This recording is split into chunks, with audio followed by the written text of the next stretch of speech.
네, 안녕하세요. 서른일기입니다. 벌써 금요일입니다. 되게 시간이 이번 주는 빨리 갔다고 생각을 하는데 다들 오늘만 좀 화이팅 하시기를 바라겠습니다. 오늘은 이제 온라인 부자 코스프레에 대한 이야기를 좀 현실적으로 그게 맞는지에 대한 생각을 해보고 거기에 대한 이야기를 좀 하려고 하는데요. 요즘에는 이제 온라인에서 10억으로 서울에서는 가난하다는 말을 심심치 않게 보게 되고 이렇게 부자 담론과 어디서 또 들은 건 많아가지고 이야기를 하는 걸 보면 뭐 맞는 이야기지 싶다가도 내가 얼마 있다고 하는 이야기에 좀 주눅도 들고 그러는 것 같습니다. 저도 돈 얘기를 좋아하는 터라 영상에 많은 댓글들 중에 10억 이상 자산가가 정말 많고 그렇지 않더라도 몇 억 정도의 자산을 가지고 있는 것을 뭐 자기 채널 쇼츠에 인증한 사람들도 많이 있는데요. 그리고 온라인에서 말하는 부자 코스프레에 속지 말자는 취지의 메시지에는 생각보다 많은 부자들이 오프라인 세상에서 자기가 돈이 많다는 자랑을 하지 못하기에 온라인에서 자랑하는 거다라고 이야기를 하시는데 뭐 일리는 있는 것 같습니다. 근데 그러면서도 그게 또 진실이 아닐 가능성을 배제할 수는 없죠. 일단은 대한민국 상위의 10%의 순자산이 10억 이상이라고 하니까 500만 명이 넘는 사람들이 모두 온라인에서 활동한다면 그것도 뭐 가능할 수 있다고 생각합니다.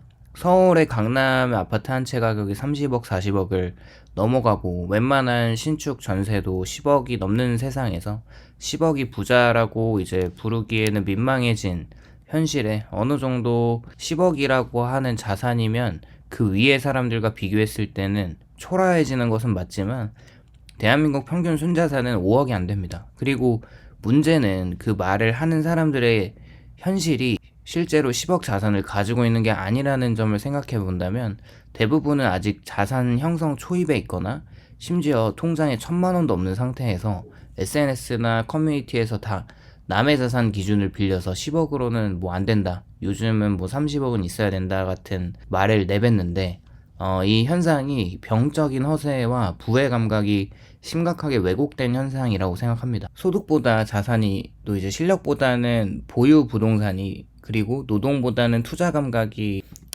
여겨지는 세상 속에서 사람들은 자신이 가보다 훨씬 많은 것을 가졌다고 느껴야만 정상적이라고 생각하는 것 같고요.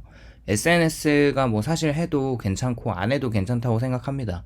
누군가가 올려낸 정보에 자신이 휘둘리지 않고 불행해지지만 않는다면 재미있게 즐길 수 있는 소통 창구이고 또 이제 나의 어떤 기록을 보관할 수 있는 좋은 기능을 가지고 있는 거죠. 그런데 거기서 만들어지고 양산된 상대적인 빈곤의 무한 경쟁을 보면 뭐 인스타그램이나 유튜브나 스레드 같은 각종 재테크 커뮤니티에서는 성공한 사람들의 삶이 넘쳐나는데 뭐 고급차를 타거나 해외 여행을 막 다니고 펜트하우스에 살고 자녀들은 뭐 외국 유학을 보내고 월세 수입을 캡처하고 코인 수익 인증을 하면서 이런 이미지들은 우리의 현실 감각을 또 무너뜨리고요. 근데 뭐 다들 아시겠지만 뭐 전청조 같은 사람도 자신의 자산을 부풀려서 또 조작해서 인증하는 걸 보면 어디까지가 진실이고 어디까지가 거짓인지 모른다는 거죠. 어쨌거나 그렇게 SNS의 알고리즘은 성공과 자랑과 그리고 화려함을 많이 노출시킵니다. 사실 컨텐츠가 이제 조회수가 높으니까 사람들이 또 부러워하기 때문에 그래요. 결국에 피드에서 현실의 평균이 아니라 상위 1%의 삶만 압축된 현실 왜곡 필름이 굉장히 많이 흘러가는 거죠. 그걸 매일 보다 보면은 사람들의 기준이 올라갑니다. 그 보여지는 것만 보면은 그 세상이 내가 사는 세상 같이 보여요. 또 10억이 없으면 불안하고 자신의 연봉이 5천만 원 정도면 되게 잘 버는 건데도 초라해지고 월세 사는 자신이 패배자처럼 느껴지죠. 결국에 부자라는 단어는 현실적인 의미를 잃고 심리적인 신분의 표식이 되어버렸습니다. 즉 실제로 돈이 많아서가 아니라 부자처럼 말하고 부자처럼 보여야 하는 시대가 된 것 같아요. 사실 개인적으로 팔다리가 건강하고 30대의 빚만 다 털고 통계청에서 발표한 30대 자산 평균이 3,600만 원 정도인데 이 정도만 모아도 엄청나게 열심히 살았다고 생각합니다.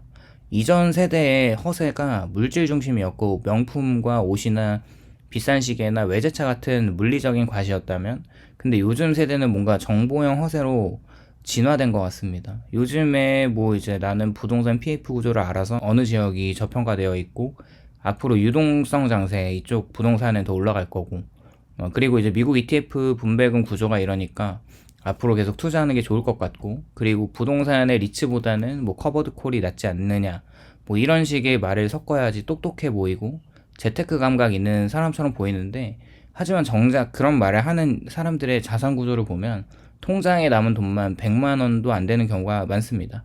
실제 투자금이 아니라 정보와 뭔가 언어로만 부자의 세계를 체험하는 것 같기도 하는 거죠.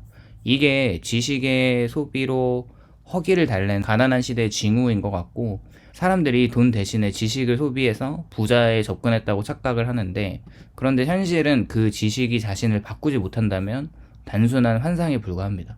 사실 본론으로 돌아와서 10억도 가난하다는 논리가 왜 생겨났을까 생각해보면, 또 10억이 누구 개 이름도 아니고 사실 4인 가족이라고 해도 10억이라는 자산은 세계에서 가장 안전하다는 미국 채권에 넣어도 10년간 4% 연간 4천만 원을 받을 수 있는 엄청난 돈입니다. 근데 그 액수가 작다는 말이 왜 나오는지 참 좀 그래요. 생각을 해보면 그 이면에는 어떤 심리가 숨어 있다고 생각하는데, 뭔가 현실을 방어하고 싶은 심리 같습니다. 10억도 가난하다는 말은 사실상 나는 가난하지만 세상에서 말하는 10억의 부자 담론이 너무 일반화가 되어 있어서 자기는 갖지 못할 돈에 대한 자기 위안인 거죠. 만약에 1억이 있으면 부자라고 했을 때 그 돈은 현실에서 이제 가능해 보이는 액수이기 때문에 딱히 방어 기제가 나오진 않습니다. 근데 그렇게 자산이 돈이 없는 이유를 개인의 무능이 아니라 외부 구조의 탓으로 돌림으로써 심리적 안정을 얻는 거죠. 즉, 나는 잘못한 게 없고 세상이 비정상적이다라는 심리적 방어 기제인 것 같다는 것이고, 결국 인간은 모방의 동물이라서 상대적 기준에 중독된 현상인 것 같기도 합니다. 사람들은 절대적인 부보다 상대적 부를 더 크게 느껴요. 예를 들면 자신이 5억을 모았어도 주변에 20억 가진 사람이 많으면 자신이 가난하다고 느끼고요. 이 심리가 SNS 시대에 극단적으로 증폭이 됐는데, 대한민국이 비교 공화국이고 결국 비교가 너무 쉽고 상위의 정보가 너무 많아서 그렇게 많이 노출이 되기 때문이라면, 결국 10억도 가난하다는 말은 비교 중독 끝에 나타난 언어적인 어떤 피로 현상입니다. 진짜로 10억을 가진 게 아니라 10억조차 상대적 빈곤의 벽 안에 들어가 버린 현실을 반영하고, 사실 사람들이 자신이 부자처럼 보이고 싶은 심리가 은연중에 깔려 있다고 생각을 하는데, 그 이유도 간단합니다. 가난을 드러내면 사회적으로 무가치해지는 구조가 설계된 세상에서 살기 때문이죠. 현대사회에서 가난은 단순히 돈이 없는 상태가 아니라 노력하지 않는 사람이고 능력 없는 사람이고 루저로 낙인 찍히게 되는데, 그래서 사람들은 부자가 아니라도 부자처럼 말하고 부자처럼 행동합니다. 그것이 자신을 보호하는 사회적 방어막이 되고요. 문제는 그런 부자 코스프레가 반복되면 이제 현실 자산과 심리적 자산 사이의 괴리가 커진다는 것인데, 이 괴리는 나는 이렇게 살아야 하는데 현실은 그렇지 못하다는 자기 혐오를 낳습니다. 그리고 그 자기 혐오는 더 강한 허세로 나타나고요. 이 악순환이 오늘날 이 온라인에서 이야기하고 있는 경제 담론의 핵심인 것 같아요. 실제로 자산을 10억 가진 사람들은 대체로 조용하고요. 그들은 이미 돈을 수단으로 보고 있습니다. 돈은 불안을 줄이고 선택권을 늘려주는 도구는 맞는데, 과시의 도구가 또 아니라는 인간적인 엄청난 성숙의 단계에 도달한 사람이 부자라고 생각이 듭니다. 온라인에서 가장 시끄러운 사람들은 실제 자산이 아닌 부자처럼 보이고 싶은 욕망을 팔고 사는 거죠. 이제 그분들은 정보를 콘텐츠로 포장하고 현실의 좌절을 이야기로 치장합니다. 그들의 세계가 이제 경제가 아니라 심리적 마케팅장인 거죠. 결국에 10억도 가난하다는 문장은 현실 부자가 아니라 심리적인 불안의 콘텐츠라는 생각이고요. 지금 한국에서 10억이라는 돈이 한 세대에는 이제 평생 모아도 못 모을 돈이에요. 또 이제 다른 세대에서는 강남 전세 보증금에 불과하지만, 이 괴리가 또 현실을 왜곡시키는 걸 보면은 평균의 감각이 사라지고 사람들은 자신의 삶을 비교된 환상 속에서 평가를 하죠. 10억이 원래 부자와 서민을 가르는 선이 아니라 노력과 시간의 축적이 만들어낸 상징이 된 거죠. 근데 이제 이 정도도 부족하다는 말이 너무 쉽게 나오고, 그 말이 결국 나는 부족하다는 말과 같은데, 그런 사고는 끊임없이 결핍을 생산하겠고 결국에 아무리 돈을 모아도 만족하지 못할 겁니다. 부자임에도 가난한 마음을 가진 사람이 되겠죠. 이제 또 시선을 좀 돌려볼 필요가 있는데, 정작 통장에 1,000만 원도 없는 사람들이 왜 자산 논쟁에 몰입할까 생각해보면 그게 뭔가 참여하고 싶은 욕망 때문인 것 같습니다. 현실에서는 이제 돈이 없으면 사회적인 발언권이 줄어드는데 온라인에서는 자산이 없어도 단순히 의견만으로도 부자의 세계에 참여할 수 있죠. 요즘에 부동산은 끝났거나 뭐 어쨌거나 미국 S&P 500은 버블이라는 둥, 금리가 떨어지면 코스피가 이제 4천에서 5천까지 가고, 이런 문장을 말하는 순간에 이제 그분들은 시장에 참여한 사람이 되겠죠. 실제 투자를 하지 않아도 말로만으로도 참여한 이제 환상을 얻게 됩니다. 이게 현실 도피이고 경제적인 자존감의 대체 행위라는 거죠. 현실의 무력감을 말로 채우는 것이고, 그래서 10억도 가난하다는 문장이 온라인에서는 폭발적으로 소비가 됩니다. 그 말은 현재의 패배감을 일시적으로 마비시키는 마취제일 뿐이고, 사실 이제 질문을 또 바꿔야 된다고 생각하는데, 10억이 맞냐 적냐가 아니라 뭐 나에게 충분함이 얼마 정도인가라는 걸 생각해 볼 필요가 있습니다. 부의 기준은 결코 절대적이지 않고 상대적인 거죠. 서울 아파트를 사지 않아도 뭐 경기도에서 살면서 풍요롭게 사는 방법이 있고요. 중요한 건 자산의 크기가 삶의 자율성과 심리적 안정이라고 생각하고, 돈을 쫓는 이유가 불안을 줄이기 위함이라면 부자 흉내는 오히려 불안을 키우게 됩니다. 진짜 부의 시작은 비교를 멈추는 순간이라고 생각하고, 10억도 가난하다는 말은 경제가 아니라 심리의 언어라고 생각이 들었습니다. 그 말 속에 불안과 비교, 결핍, 허세나 자존감 결핍이 뒤섞여 있는 거죠. 정작 그 말을 하는 사람들의 통장은 비어 있고 그분들의 이제 마음은 허기져 있습니다.